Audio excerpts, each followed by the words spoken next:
Hi, friends. This is Caroline from Carousel, and your energy is safe with me. So, I have been trying to drink my coffee and enjoy my morning, and I keep thinking, like, oh, I should journal, I should meditate, I should do these things, and not even should, but it's like I would like to because I have the time, and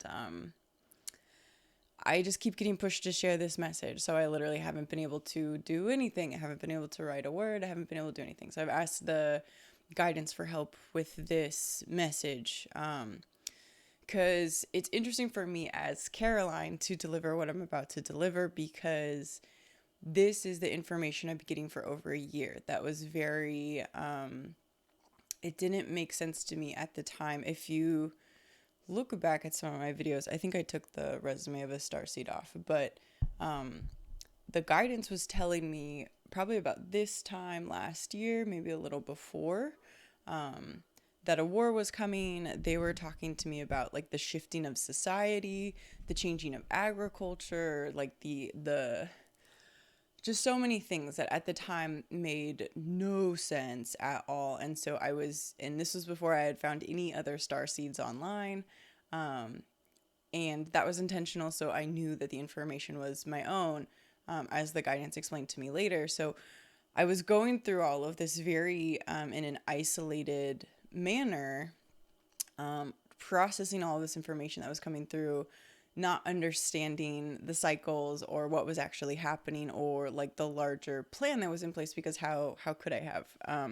So what I'd like to talk about today is New Earth. And what is New Earth and what does it look like? And yes, I drink my coffee out of a straw. So, New Earth,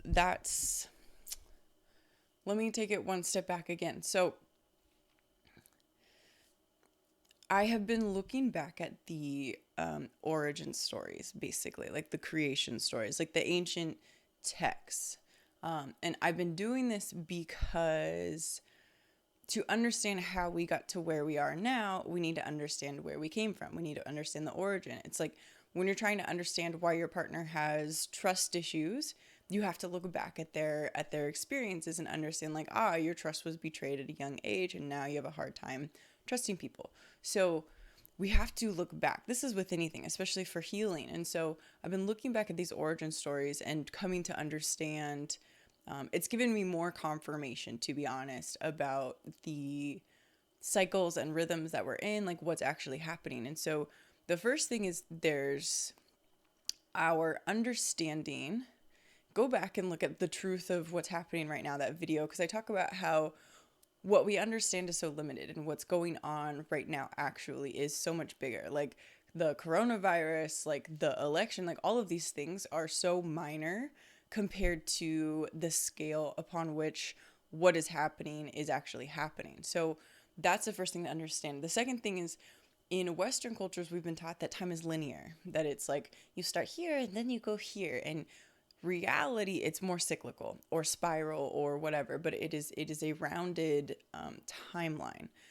And so this is something that eventually, once we pull into quantum physics more, we will understand that time is cyclical and that everything is happening and existing at the same time. And if you want a real mind fuck, you can go down that rabbit hole. Not really rabbit hole, it's research, it's real. I mean, they've proven that atoms, we don't know how they move, their molecules move, and then as soon as you look at them, it changes. So as soon as you have an awareness of a molecule or an atom, like its behavior changes, which if that doesn't freak you out, like it should, and it also opens up the possibility of so many things that we have learned in school or indoctrinated with that have been completely untrue. So anyways, so the idea that time is cyclical. So where we are now is we're coming to the end of a cycle. If you look back at the ancient Vedic texts, which are older than the Bible, older than all of these things, they talk about Earth having four main periods, basically, and these occur over millions of years. Also, the time scale on which we understand Earth and humanity and civilizations on Earth is much smaller. We've been led to believe that civilizations are smaller than they are. And let me preface this with I have an anthropology background and archaeology. I have a strong background in academia. I spent a lot of time. I have 2 degrees. That was what my main focus was. I thought I was going to be in academia forever because I love research. I love learning. I love cultures. I mean, I helped put, that was one of my projects, was putting together an archaeological exhibit at a museum. So it's like I'm not an expert by any means. It's not my main field of study, but I'm not coming at this with nothing. Let's say that. So the Vedic texts, the ancient Vedic texts, which are older than the Bible, older than what we have come to understand as history in the modern world, especially in Western countries, is that the world, Earth, has 4 main periods. You can think of them like seasons. So spring would be the beginning, like same in the astrological calendar, where Aries is in what March to April. February to March to April. Anyways, but spring is the beginning of the zodiac calendar as well, and which is a much older calendar than the one that we use. So, and spring is the beginning. So spring is when, like, the golden age, you can think of, like, everybody's in a pure space. The way the Vedics explain it is they are honoring the 4 main virtues, which is like honesty, truth, purity, and I forget what the 4th one is. So, and then it goes into summer. The civilizations lose like one of the truths, one of the virtues, but everything's still pretty good, still enjoying, still having fun. Fall, you lose another virtue. And then winter, which is where we are, which is the dark age, almost all the virtues are gone. It's like kind of like chaotic. There's a lot of pain, there's a lot of suffering, as a collective, as like a world. And that's where we are now, and we are actually coming to the end of this. And so when I was in Mexico doing a Mayan ritual with Mayans, with lineages of Mayans that were recovering and reowning their traditions, they explained to us that the 2012 end date, which I've heard Ralph Smart say, I haven't confirmed this for myself, but that in the Orthodox Ethiopian calendar, which is one of the oldest calendars on the planet, this year is actually 2012. So what the Mayan 2012 apocalypse date is basically that we stop living in the world the way we were. So it's not that like brimstone and fire, it's not like that. It's more of the illusions are dropped. And that's what the Greek root of apocalypse means, is to lift the veil. This is why so many shadows are coming to the surface. We cannot go into a golden age. We cannot go into the spring. We cannot go back to the beginning of a cycle with all of these shadows intact. So it's going to be, we're in this uncomfortable period where a lot is getting unearthed, and it has to, because we can't go into a healed state carrying all these traumas. Basically, you can't move forward into full health if you have a wound that you just won't look at, and you just let it fester and get gross and pollute the rest of the body, basically. So what's happening now is we are it's a lot getting unearthed. On the individual scale, everybody has experienced having to shed in some form or another, either an identity, a career that they were stuck in, the certain ideas about themselves, about their life, about their family, their loved one. Everyone is shedding. Everyone has had to shed. We are going through this as a collective. So there's the other reason that this is a very tumultuous period is because there are certain darknesses in place, that will be for another video, that do not want this period to end. Once this period ends, the darknesses that have been running the show for a very long time, that have basically like mastery and domain over the material world, there will be no space for them in New Earth. They won't have the domain. It'll be the age of man, basically, of humans, of we are Yes, we have a material form, which is why we are susceptible to domination through material means, but we are of the light. Our soul is of the light of the one source. And so when we can come back into that awareness of unity, that we are not separate from source, but that we are unified and we are a collective species, we're a collective soul, we're a collective being, that we are all part of one, then we will be fully shifted into new earth. So the more of us that can go into that space as an individual, that will help the collective move that way as a whole. So the reason it's like right now is because those dark pieces don't want us to go there.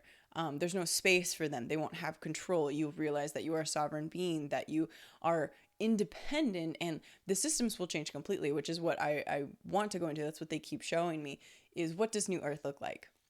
And so I can't give a like a chronological time on this because it keeps swinging. Like the guidance was cheeky with me. I asked them a few months ago. I was like, "So how long does all of this like last? How long does this like weird period last?" And they were like, 5 years or 50. And so so it's kind of really up to the individual at this point. There's so much swinging, there's so much tampering with the timelines, like for the highest good of us all. Like we like wow, like move as quickly as we can into new earth.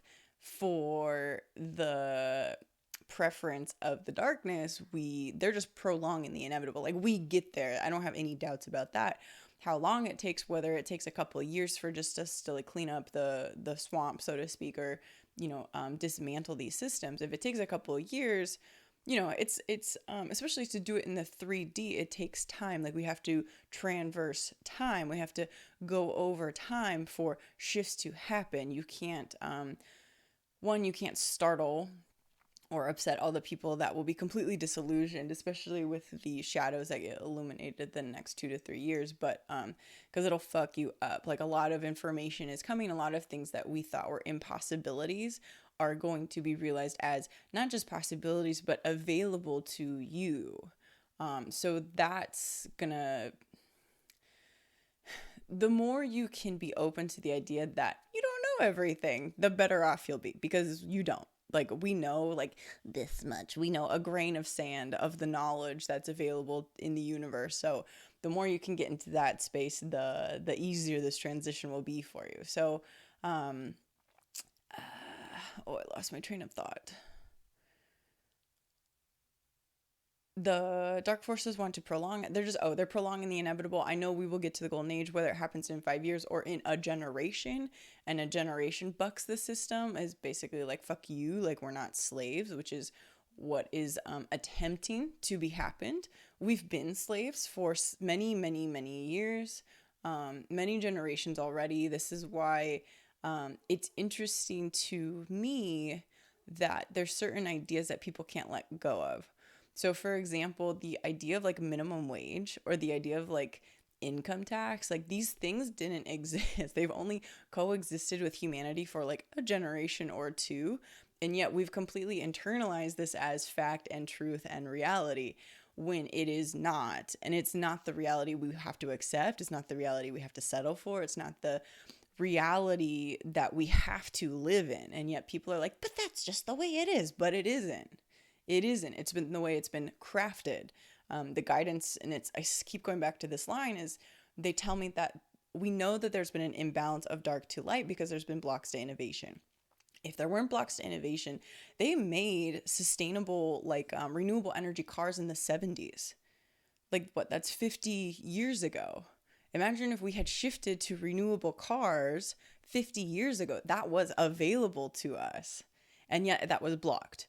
And so this is how you know that there has been an imbalance of dark to light, because light, when I talk about the light spectrum, I'm talking about life. I'm talking about life source. I'm talking about source energy, the fact that you are life. You are a living being. You have life inside of you. And this includes nature. If you look at nature, which is our prime example of life, it's constantly struggling and fighting to grow and adapt. There's only two reasons it's not growing and adapting.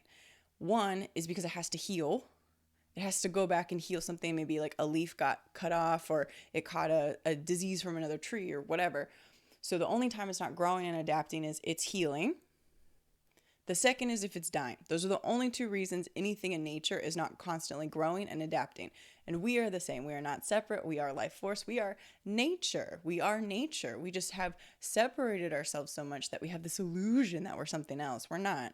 We're social apes. We're these big humanoids that have very little understanding, but I understand everything. I know what I'm doing with my life. Like, no, you don't. You don't. And it's okay. None of us know. We're all just kind of guessing. So at least we're all guessing together. But so we know that there's been blocks. So what happens in New Earth is that shift, that blocks to innovation goes away completely. We reunify with Mother Earth, with Mother Gaia.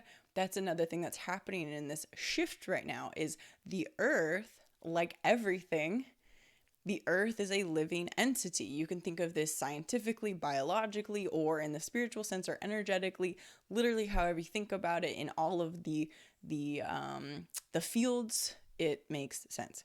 So the earth is an energy. I mean, she also has like her magnetic poles have shifted, like her energetic frequencies have shifted. Like if you think about the electromagnetic field, like the atmosphere that is around the earth, how is that any different than the electromagnetic field we have in our aura?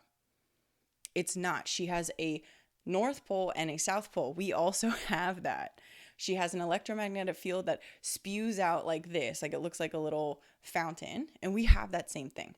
There's also there's ley lines, so there's energy meridians. If you look into Chinese medicine, you'll know that we have rivers basically of energy running through the body. Those are called the energy meridians. That's what they do in acupuncture and other Chinese medicine practices, including different types of massage that open up and basically allow those channels to flow. The earth also has what's called ley lines. She has electromagnetic like meridians in her. She has tectonic plates. And she's said to have chakras. There's chakra locations, or you can also think of them as like star portal locations, because our chakras are also portals. It gets real esoteric if you want to go there. But the biggest thing is understanding that we know so very little about what we actually know. And most of what you know has been told to you. Most of what you know has been told to you. You have never verified these things in your body. You have never verified these things in science. You have never gone out and looked and seen. You don't actually fucking know. Someone has told you. Someone has given you that truth. So I want to apologize for mind fucking people right now, but it's just, this is where we have to go. I want this transition to be easy for you, and I can't not deliver this message because they've been hammering me home about it. So pause. Also, two things. When my voice starts going really fast, I'm usually channeling because it's coming in so fast and I'm just not even interpreting it. I'm just putting it out. Secondly, when I look off, it's usually because I'm listening or because I'm trying to like interpret. So that's why I always preface this to clients, because I'm like, if I don't look at you, it's not about you. I'm just trying to get the information. So thank you for bearing with my eyes wandering around, because I know it's different watching it. Okay, so New Earth. So what does New Earth look like? It's amazing. I've already been to New Earth, which sounds so weird, but you can actually embody New Earth right now, because there will be a transitionary period. We are at the beginning of this, the first phase of this, where there will be a transitionary period where 5D, which you can think of New Earth consciousness, will coexist with 3D, which is old earth consciousness, or what the darkness is attempting to put in, which would be a new world order, which would be everything is like locked down and enslaved as a global unit. So 5D is amazing. It's amazing. And so what I want to preface this with is 5D, is about unity consciousness. So what does that mean? It means, like I said before, we are not separate from Earth. We will come into the understanding that we are a unified being. We are, even if you, depends on what level you want to look at this on, but we can look at this at multiple. So from the energetic level, we all come from the same source energy. We are all of like source, God, creator energy, whatever your preferred label is.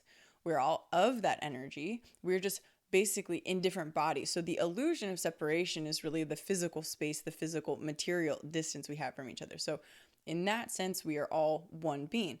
The other is we are all sharing one earth. We are all sharing the resources. What we do in America affects other countries environmentally. And so that's another way to perceive it as well, is that we are one unified being. We are one species sharing resources. So we're all connected in that way too.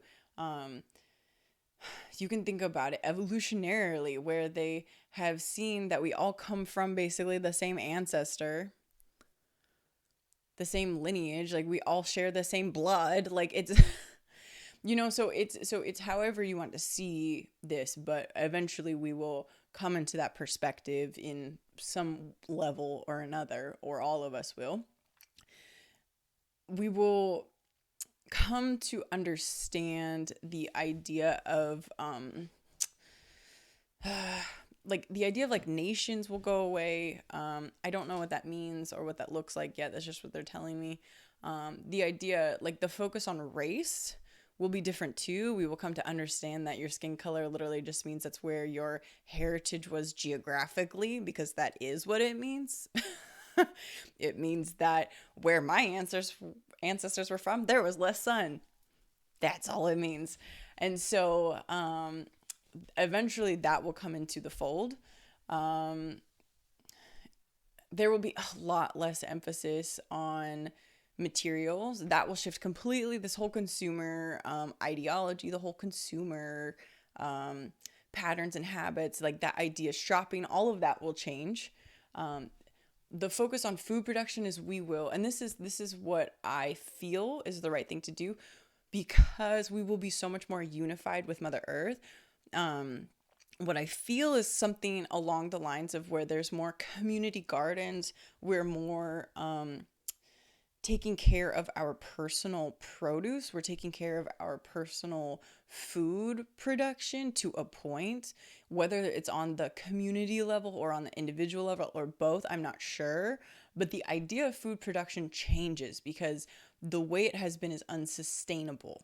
So especially if you look at like commercial agriculture, like the idea of monocrops, where it's just one crop in a huge field and then it fucks up the soil and just like depletes the nutrients, and then they put all of this horrible pesticides on it, which fucks up and that's another reason why the produce has a lower nutrient content now than it did, let's say 50 years ago, or even more so like 100 years ago, is because of the one, it's the monoculture, and two, it's the pesticides.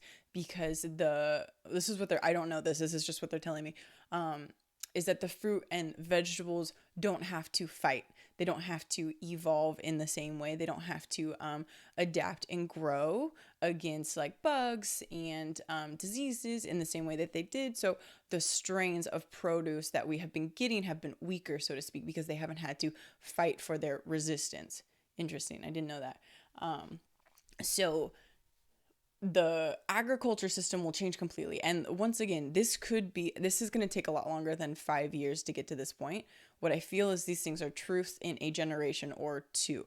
So after we go through the shift period, with the prophecies say, with like the old texts say, and this is in, I was reading this in the Old Testament, is that, I think it's the Old Testament, or maybe it was some intuitive's prophecy, I don't know, but it was somebody, it was old though, is that we'll have 1,000-year golden age. And so what I'm talking about is New Earth, is the golden age, is 5D consciousness. The idea of the Christ coming back is actually the resurgence of the Christ consciousness as a collective. So it's not just an individual. I mean, it is an individual because we're all individuals embodying Christ consciousness, which is unity, forgiveness, love, unconditional love, all of that. But it's the fact that the consciousness becomes a collective norm, which is another reason why we can shift into the golden age. Another reason why the darkness is incompatible with that, because people will not be participating. There will be no hooks, there will be no traumas, there will be no like wounds or weaknesses or openings for those darknesses to hook you and to pull you into that. Like they're saying, it's like a labyrinth. And this is the other thing too. I have a post called like, "Are you settling for dark disguised as light?" And so we've been led to believe certain things, and those mistruths will be completely squashed. So the idea that like love is pain, like everybody hurts me, like no, love is not pain. That's not what real love is. That's someone else's trauma, or that's your trauma that is recreating this pain. It's not like the positive things in our life, the beautiful things in our life, we've come to misunderstand because we don't know how to receive those things. We don't know how to be open to receiving light without having to sacrifice to the dark. We don't feel worthy. We don't feel worthy of just being and receiving good stuff. We feel like we have to constantly be sacrificing and like hurting, basically. And this is part of that dark conditioning. So all of those conditionings, all of those deprogrammings will happen, and it may take up to a generation or two. It's hard to see. Once again, like it's more about, you have to think about the timelines. Like they're stretching and contracting, stretching and contracting. And I think it's because it's not settled. There's so much variances, and also the individual, like you can live in 5D Earth right now. You can live in New Earth right now. Like that is a shift in consciousness.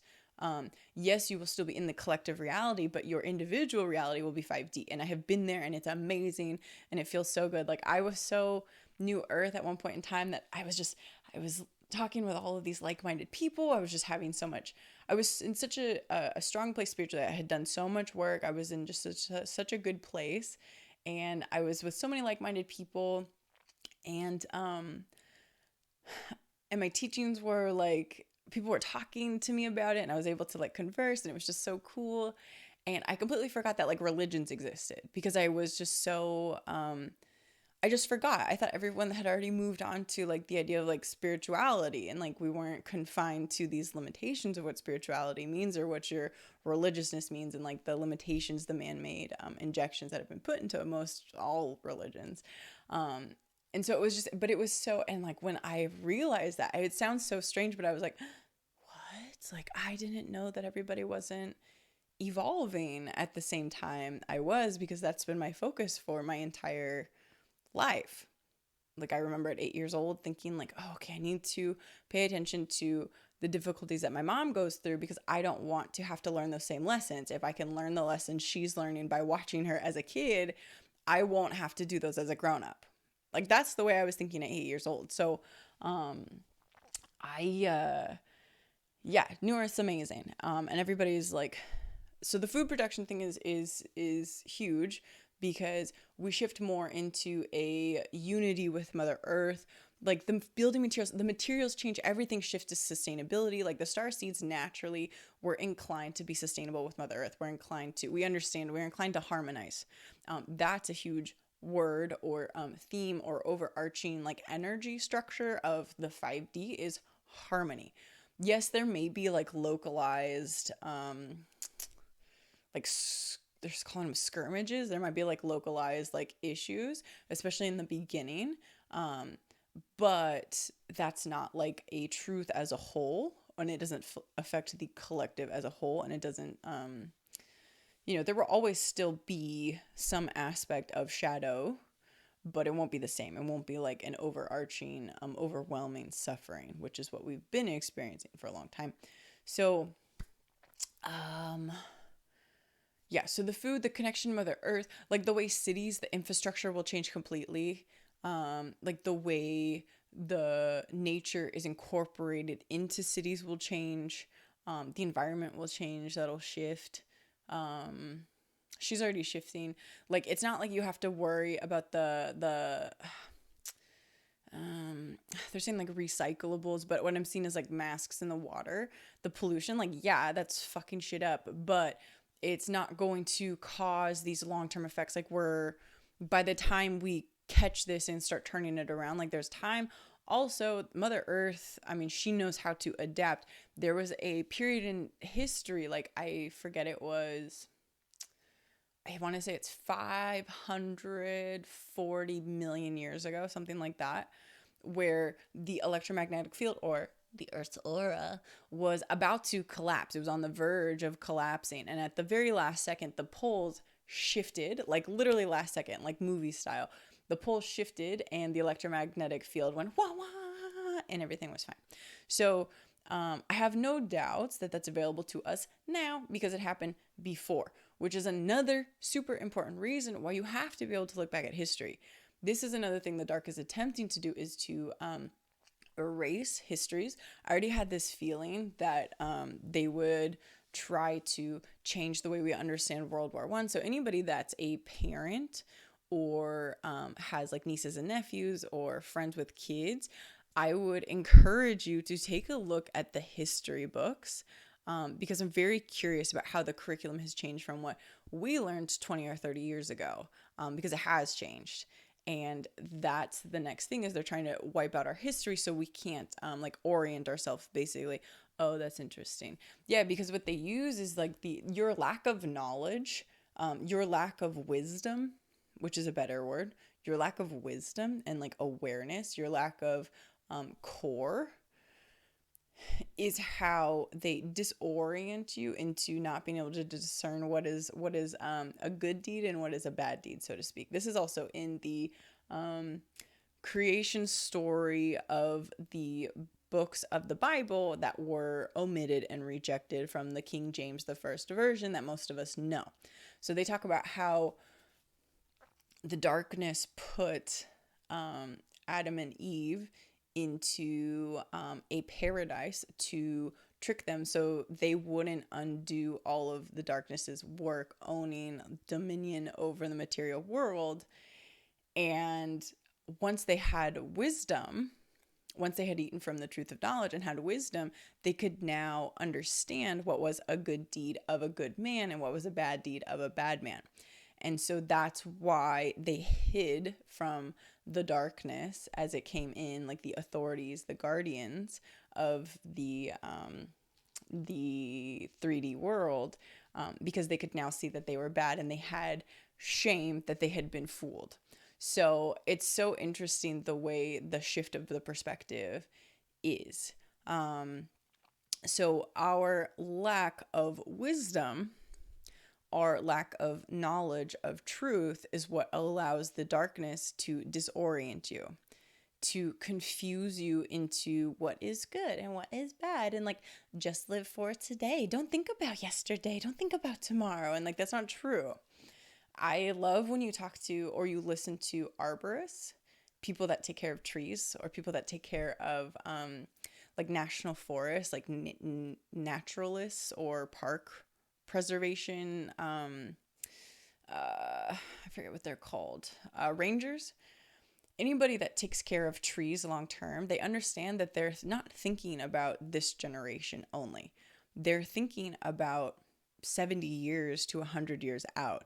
And so it's not about just like now and never. It's not YOLO. It's not you only live once. Like, you only have today. Like, how much music has been crafted like, you just tonight, you only have tonight, don't think about the consequences, only tonight. Like, no, fuck that. You should be thinking about now and later.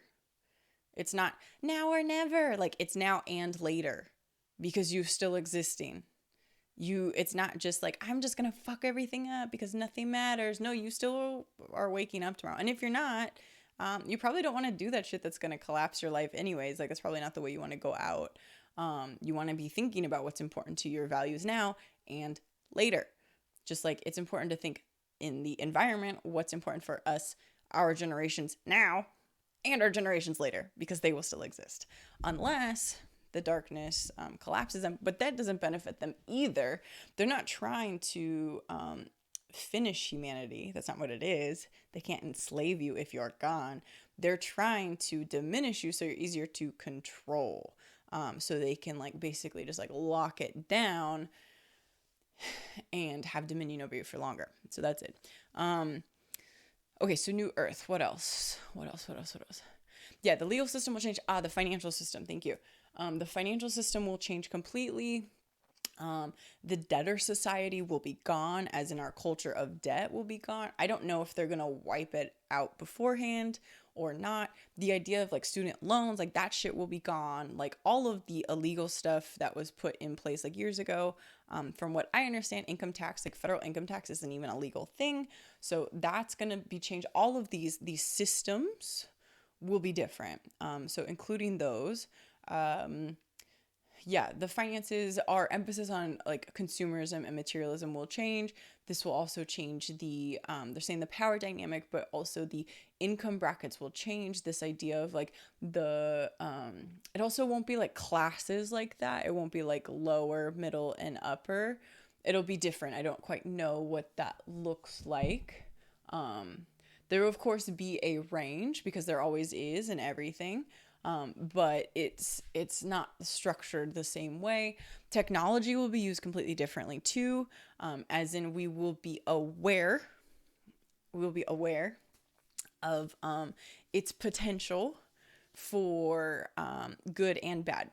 So technology is amazing. As humans, we have always used tools as advancement, but we have known when to put those down and continue being human. Whereas now we never put our phones down. We never put our computers down. We never put technology down.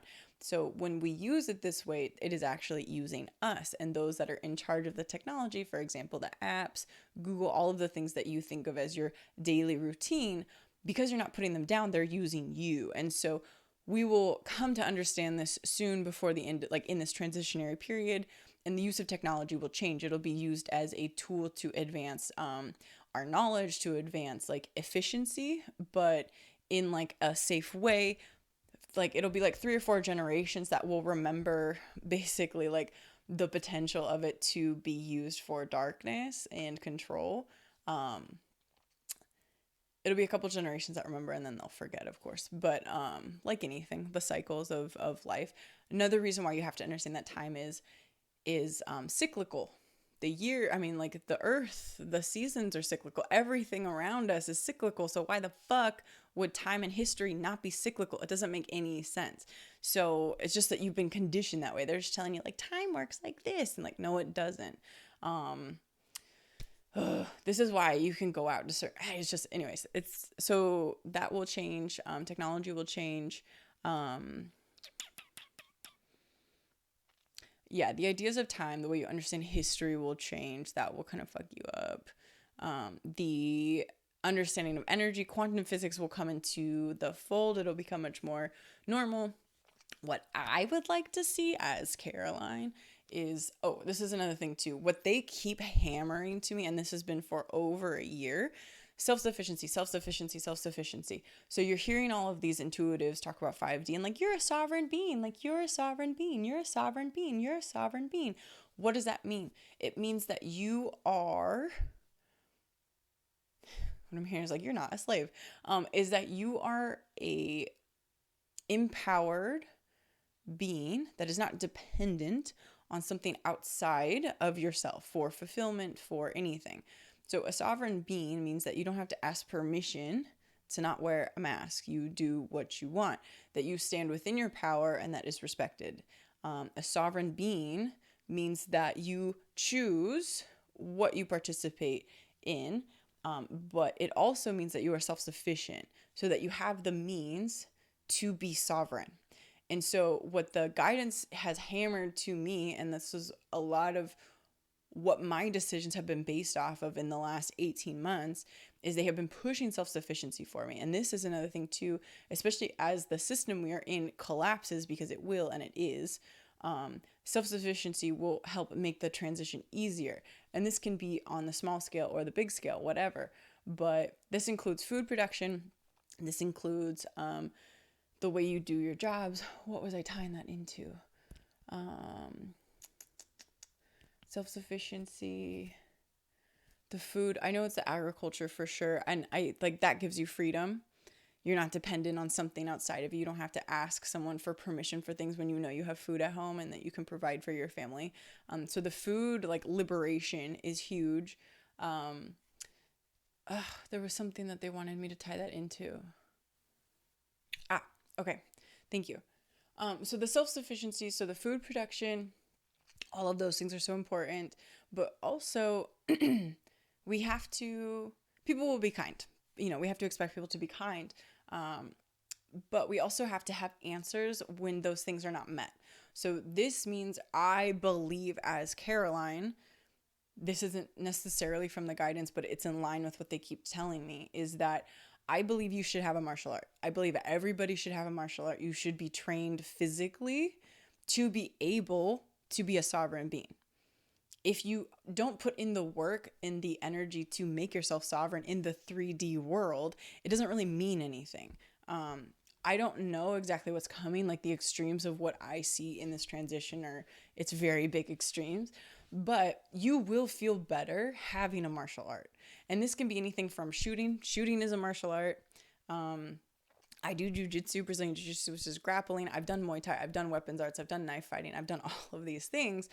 And so it's important for you to have a martial art. Like, you need to have an answer for if something happens. And that is another thing that makes you sovereign being. So it's not just declaring that you are sovereign energetically, that you don't participate in the fear-based narrative that they're trying to put on you, but that you are also making yourself sovereign in the physical world, which we still have to live in. So I think having a martial art, a fighting aspect, is huge. Also, because we need to honor both parts of ourselves. Trevor Boehm, who is the leader of the Man Uncivilized movement, which is amazing for men that are healing their masculinity, because he holds a space where you can still be like masculine and brotherhood and like all this man stuff, but you can also live open-hearted and heal your wounds. You can still be open and vulnerable, and that doesn't detract, doesn't take away from your masculinity. It actually enhances it. It makes you a more stable and grounded masculine figure, because you're not running away from yourself. Like, that is the masculinity that we have been missing. And so the feminine has been able to evolve itself, and we've had the feminine revolution, and the feminine power will come in more in the fold. But until you heal the masculine, it's gonna be hard, because we're a balance of things. Also, this is also the martial art aspect, what I'm going into. He has an excellent point, like an excellent I don't know what he calls them, but it's that be dangerous but not a danger. And so the only way you can be dangerous without being a danger is something like a martial art, because it actually makes you like healthier mentally. People that have trained martial arts are less likely to be bullies. They're less likely to abuse someone. You're less likely to get into a physical confrontation, because you know what you can do.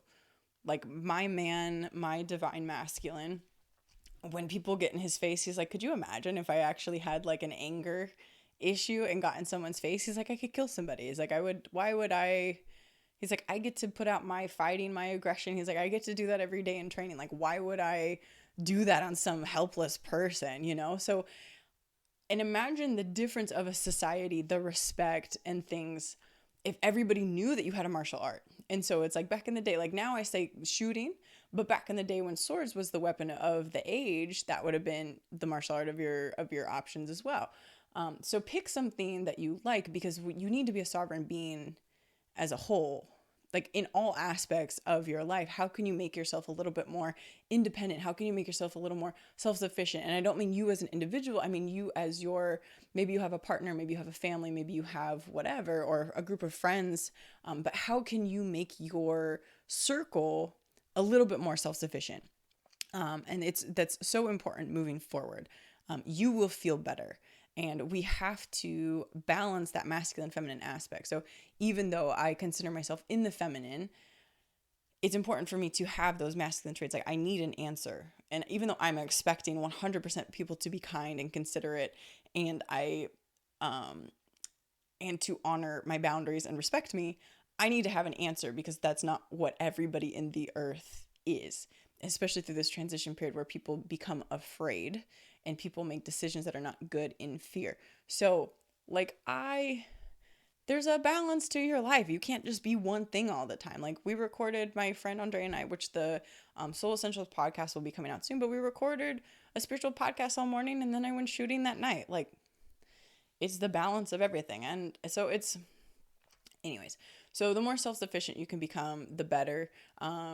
Agriculture will change, including the food industry. What I see coming, or maybe this is just my thought, I've always had this belief where if you can't kill the animal that you're eating, you shouldn't be eating that animal.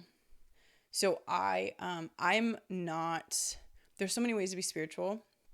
I'm not one of those proponents that believe that you're not supposed to eat meat. I believe the human body is designed to eat meat in some capacity. It doesn't mean, I'm not saying, let me preface this with, I do believe that biologically. I think some people can tolerate, maybe don't need meat. There's different body types out there. There's different heritages. There's different ethnicities that have changed the way that your body processes foods based on the way your ancestors were eating for thousands of years.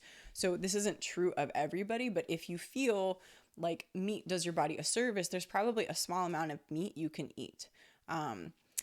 The difference is, though, now is the quality of meat we are receiving is so low. It is so devoid of nutrients. It is so devoid of what made it valuable.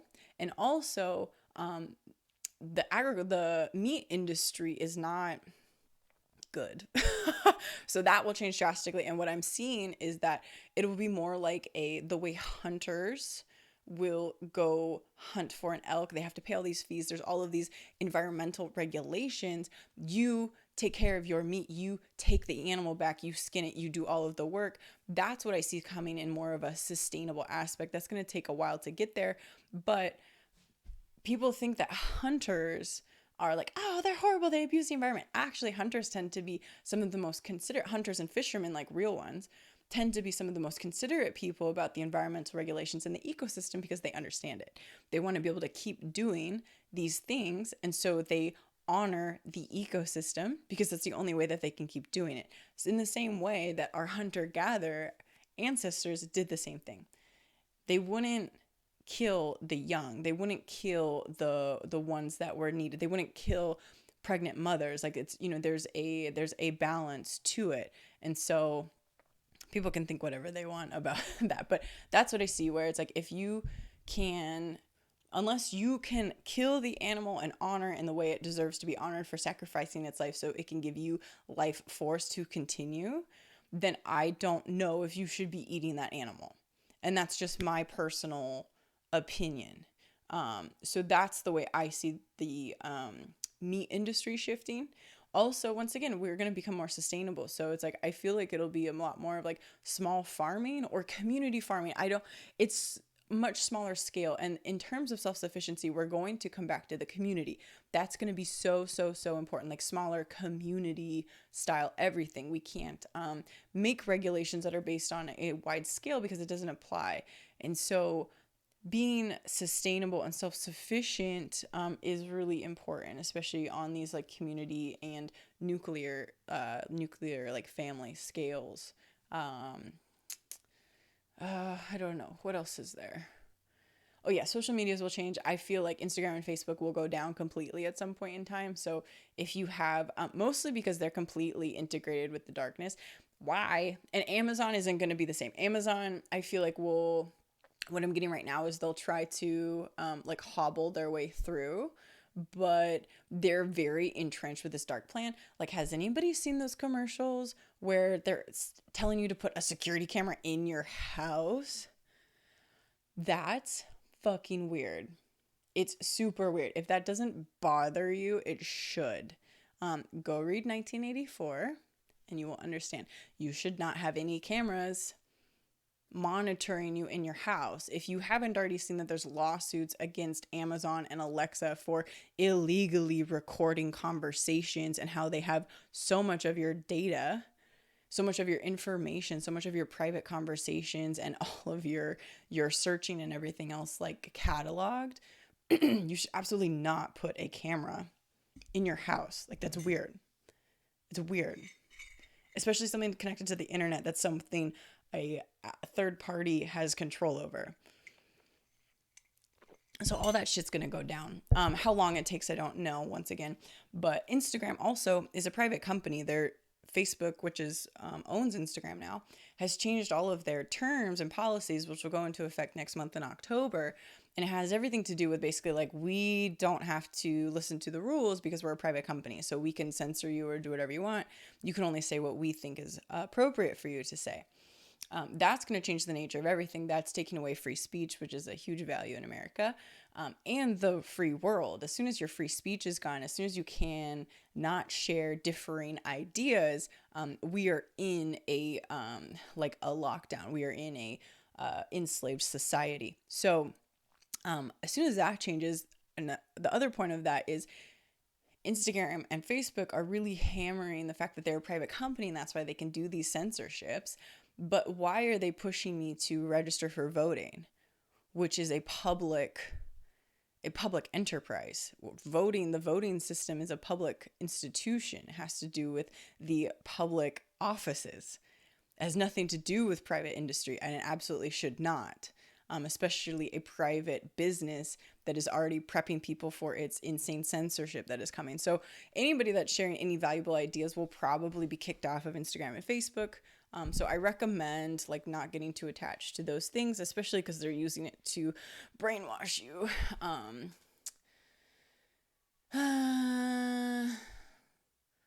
Yeah. Also, the political system will change. It's not going to look the way it was. I don't know if we'll have a president after Donald Trump. I'm being totally serious. I don't know if that's what it will be called. Like it's all going to change. Like we're in like the full on revolution at this point. It's going to look different. There might be, I don't know. Yeah, a lot of people are going to go to jail and disappear, go underground. But yeah, New Earth is cool. It's like super cool. It's the best. It's like it's what we've been striving for all of this time, but we have to get through this shadow period to get there basically. And that's all we're doing now is we're just moving through the muck, we're moving through the shadows, we're letting these things come to the surface so they can heal. And that's where we're going. Hang on.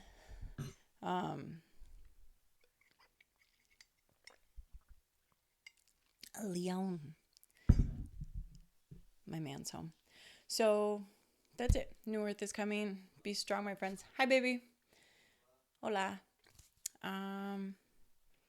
Yeah, it's very exciting. It's all good things. It's going to be amazing. We just have to get through this period to get there. So self-sufficiency, sovereignty, do those things. If you have questions, please leave me a comment or contact me, carousel.com.